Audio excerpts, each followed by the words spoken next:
Do you fear that your customers can go to larger platforms?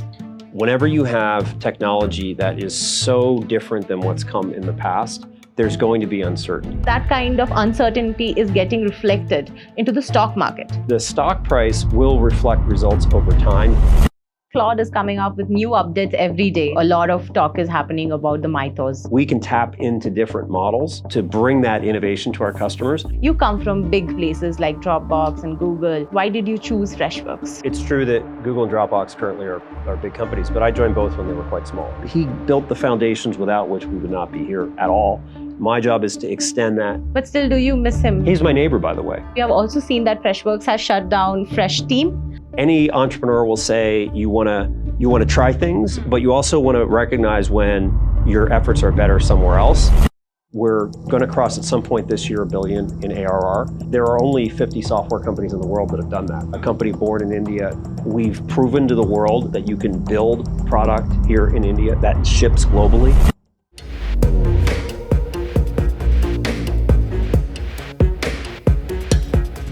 Hello and welcome, Dennis, to the show. And, it's a pleasure meeting you. And you come from big places like Dropbox and Google. And my question is, why did you choose Freshworks? So it's true that Google and Dropbox currently are big companies, but I joined both when they were quite small. So when I joined Google in 2003, we had about 1,000 people. Mm-hmm. We were not public.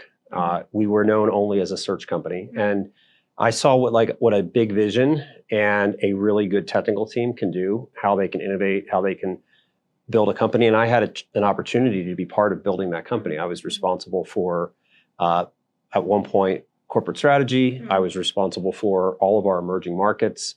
I ran sales in the UK. I ran sales in North and South America. I ran a company that we bought. So that was an amazing experience for me. That growth of the company created a lot of opportunities. And when I went to Dropbox, it was small. It was about 250 people, so quite small. Revenue of a couple $100 million, and now it's about $2.5 billion in revenue, and a global brand, millions of people using the product every single day. So I saw a lot of those same attributes in Freshworks. I think it's rare for a company to get to the size and scale that it had accomplished already. Where when I joined, it was about $400 million in revenue. Mm-hmm. And I saw the potential to easily get to $1 billion and ultimately multiple billions. Mm-hmm. We're going to cross at some point this year $1 billion in ARR. And there are only 50 software companies in the world that have done that. So I think It's pretty impressive for Freshworks, a company born in India, to achieve that milestone. And for us, it's all about becoming a truly global leading enterprise. Our customers are all over the world. 85% of them are in Europe or the US, but our talent is mostly here. 85% of our employees are in India. We build all of our product right here in India. And that's exciting for our team members. You talked about the revenue and you see that Freshworks is doing great when it comes to revenue. And even I have seen the estimates for 2026 and 950 million plus. That's amazing revenue. But when AI has come into the picture and we see a lot of disruption happening when it comes to the industry, specific disruption, then we see that, that kind of uncertainty is getting reflected into the stock market, whereas the revenue is speaking something else. What is your take on that? So AI presents a huge opportunity for software generally, and for us in particular. Whenever you have technology that is so different than what's come in the past, there's going to be uncertainty. Who's going to embrace it? Who's going to adopt fastest? Who's going to be able to put product out that takes advantage of all these capabilities and get the kind of growth that we would expect from it? So for us, we think that's a great opportunity for us. We have way more to gain than we have to lose. We're not the huge monster in the category that has a ton to lose if we get it wrong. We actually have a lot to gain if we get it right. So a huge portion of our effort internally is how do we embrace AI in everything that we do? How does the team use AI to get its job done better? How our engineers are all using AI. The code is originated in AI. And the human thinking is more about the creativity and making sure that we're coming up with product ideas that are really interesting and impactful for our customers. So So I think the uncertainty that AI creates is a huge opportunity. And my job as a leader is to create certainty and confidence for the team so that they can execute. You see it in the numbers. We continue to grow. Our AI products are getting broad adoption. Over half of our large customers are using AI from the time that they start with us. And we have a lot of customers all the time, thousands of customers using our AI capabilities. And we're just getting started. So I think it's a massive opportunity for us. The stock price will reflect results over time. You can't focus on it at any one point in time. Sometimes the market overshoots, and sometimes they assign a value that's far too high as well. So we're just in one of those times when we have to keep focusing on our customers and on innovating, and the stock price will take care of itself. I think the stock market is more driven by the perception that is being built around the industry. And when we talk about SaaS industry, I think for some time now, there has been a lot of conversation, right? SaaS is dead, that's not going to survive. So do you think that narrative is building up the low stock prices right at this point? Because revenue says something very different. So all of the companies that we track, we track about 40 software companies.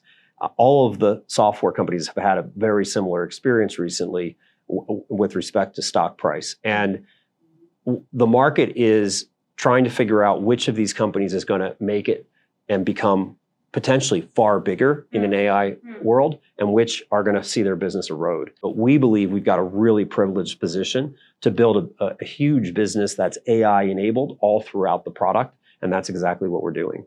So when you talk about AI enablement, we have seen that Claude is coming up with new updates every day. Like, right now, a lot of talk is happening about the Mythos.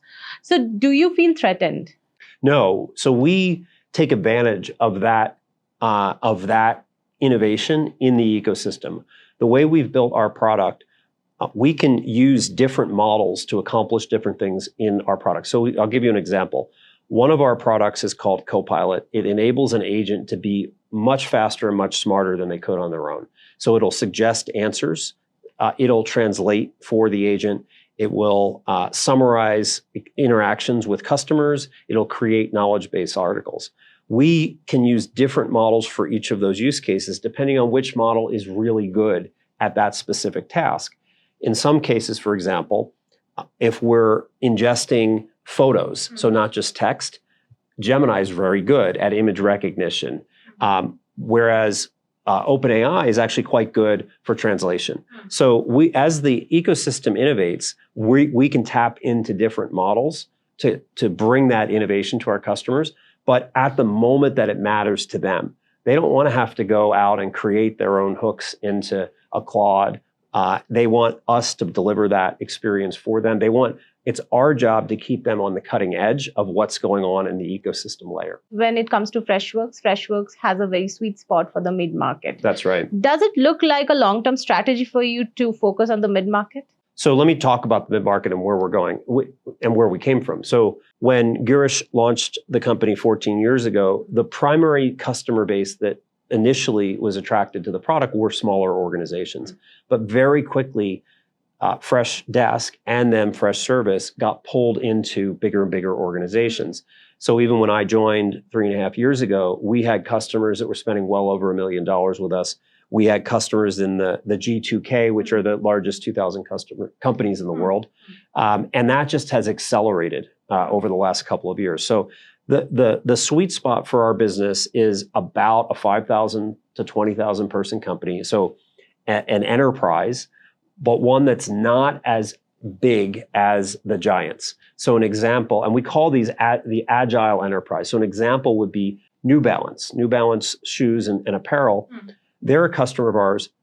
They're not Nike, but they have to compete with Nike. They have to have the same selection. They have to have innovative product. They have to advertise.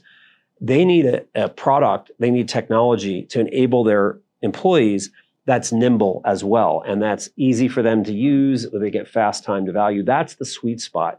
That's the market that we think is really underserved, where we are the right product for those types of customers. And you also mentioned that when Girish, left, or when you took the charge of Freshworks. So when what are the challenges and what are the benefits you got from the stage that he set up already for you? So Girish did an amazing job in building Freshworks and putting us on a trajectory to get to $1 billion in revenue. Girish is an amazing entrepreneur. He launched Freshdesk. He saw where it was going. He saw the momentum that it created. He built more and more capability into the product. He saw IT departments bringing Freshdesk in to run IT. He built a product that's purpose-built for IT called Freshservice. Those products have scaled into $100 million businesses. And that entrepreneurial spirit really lives within the company, and it's important for me that we keep that going. My job has been, okay, now we need to build $100 million businesses. We need AI to be a $100 million business. We need what's called enterprise service management. So the category outside of IT, teams outside of IT, like finance and legal, we need that product to be a $100 million product.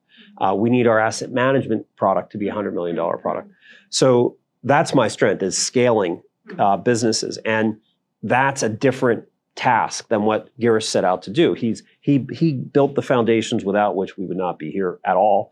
My job is to extend that, to continue to build that, and to really help the company realize its fullest potential over time. So he left the company in an amazing place where we have momentum, we have amazing talent. We've proven to the world that you can build product here in India that ships globally, and that product can compete with the best companies in the world. The market cap that we compete with every single day is close to $500 billion when you look at Salesforce and ServiceNow and Atlassian and all the players that we have to compete with. And what he left us with is that legacy of people who believe we can do that, and we are doing it. Right, amazing. But still, do you miss him?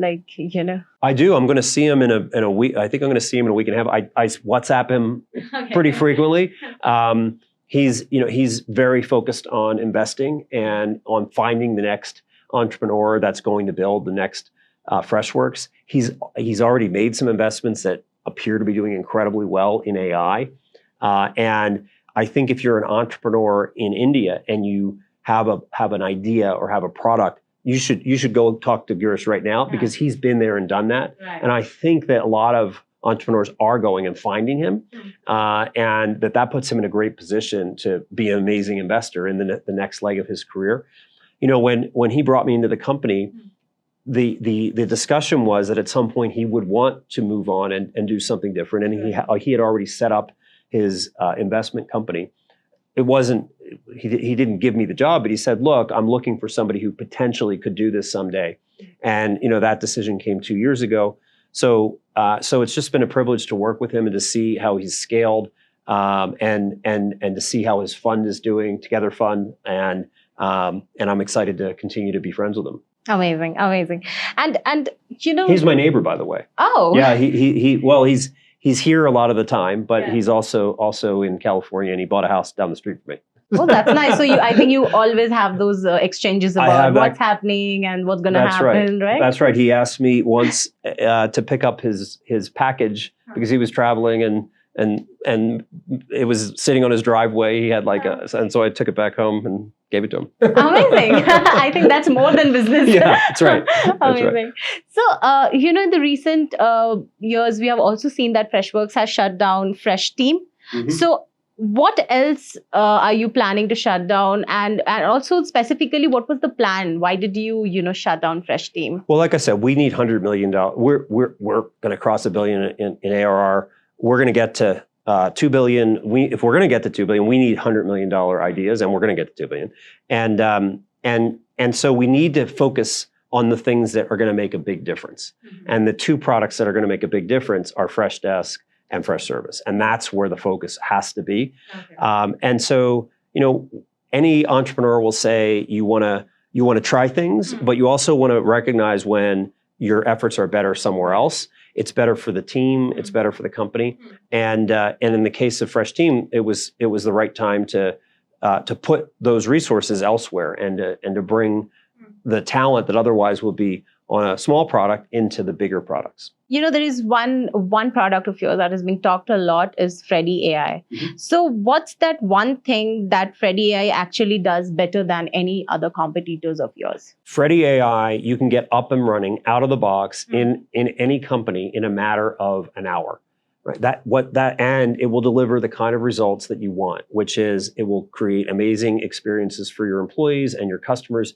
It'll answer their questions and solve their problems and take action on their behalf out of the box. That our competitors can't say. Our competitors' products are far more complex. We hear this all the time. They take a lot more effort to get up and running. And for that agile enterprise, that mid-market company, what's important to them is, hey, I don't have a lot of resources or a lot of free time to implement software. That's not what I want to do. I want things to work out of the box, just like they do for us as consumers. Right. That's what we've created. We have talked about a lot of things until now. You are the CEO of Freshworks for 2 years now. That's what right. is that one thing that genuinely surprised you? I think how fast we've gotten momentum in these larger organizations. Mm-hmm.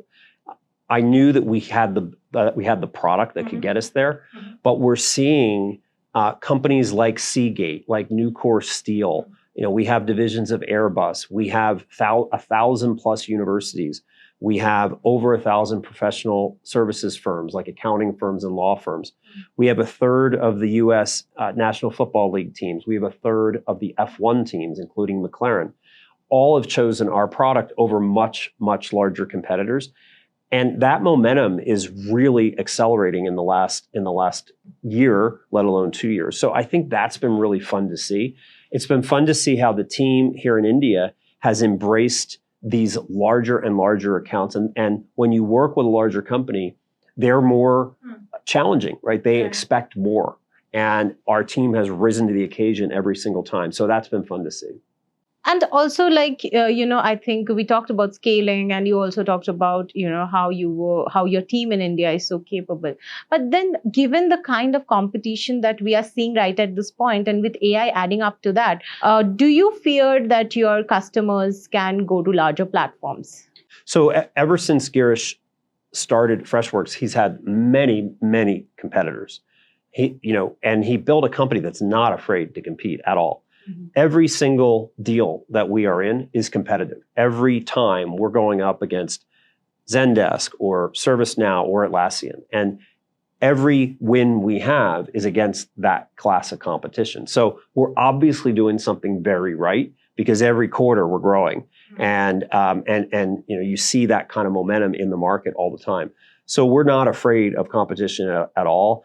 AI, in many ways, levels the playing field because we all started at the same time. Mm-hmm. I like to say that there are very few engineers that have more than 5 years experience with AI. Mm-hmm. So that means that an engineer who might be in their 20s, who kind of came out of IIT or another institution, they can compete with the best in the world.